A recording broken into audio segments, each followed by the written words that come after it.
kind of break it down? You know what? I think this series is going to come down to what we do. We're not taking anything away from what their team has, but I think we're going to focus on ourselves and focus on what we can control. And I think if we play the way we want to play, we'll be just fine.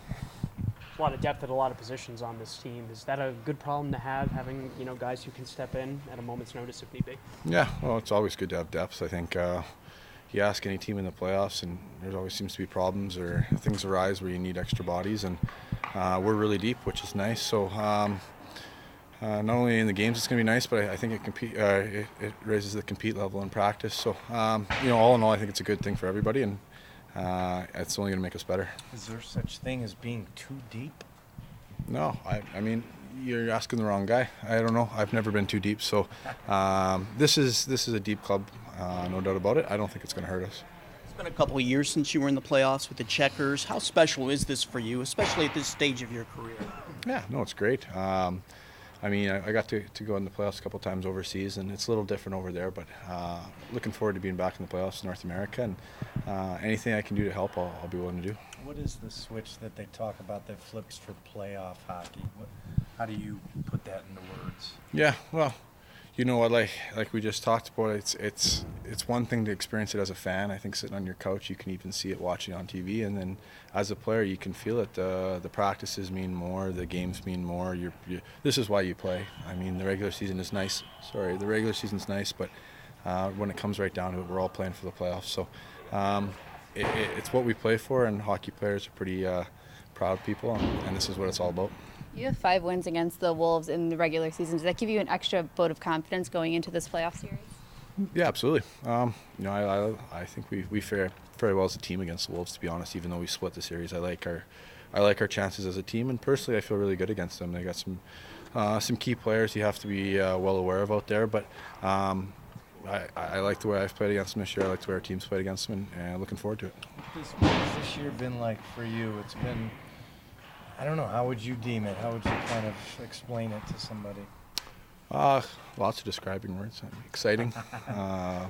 It was a lot different probably than what I expected if you would have asked me this 6 months ago, but it was a great experience. I got to spend some time obviously with the Hawks, and got to lead this group, which was really rewarding as well, and took good pride in that, getting us to where we're at right now and helping out in that. So, I mean, it's been a good year, but if we're being honest, we're just getting started. So I'm looking forward to the second season here.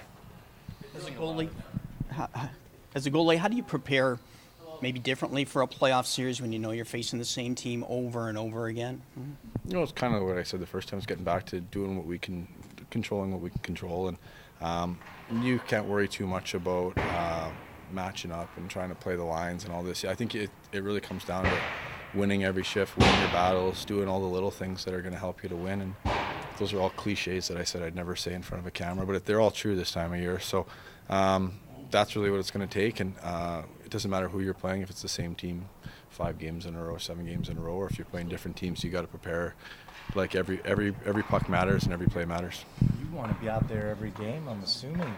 Colin's been pretty hot. Kind of, how do you just let the coaches make those decisions and do what they say? Absolutely. No, that's not my decision at all. And whatever happens. I know we have confidence in both Deals and myself, and it's a good problem to have. We're deep in goal as well. So, like I said, Deals has been playing great. I feel good against this team. Whatever way, I don't think you can make a wrong decision.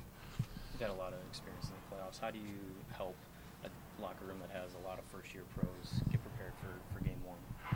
Well, I think we're going to do by committee. I'm not the only older guy, which is nice. There's a few veteran guys in there that have been around and won some championships. And I think the key is, like I said, just control what we can control. And I'll do my part, and the other leaders will do their part. And I think collectively as a group we'll be all right. For Coach to be in his first year and bring his team to the playoffs, what does that say about him and what he's brought to his team? Yeah, no, he's had a winning record every year he's coached, and I really think he brought a great attitude and changed the mentality and the culture in the dressing room this year, and it was really nice. And obviously I've known him from years past, so it was nice to have a relationship with him coming into the year personally. But I think as a team he grew, he helped us grow as a group, and we're a lot further ahead now than we were at the start of the year.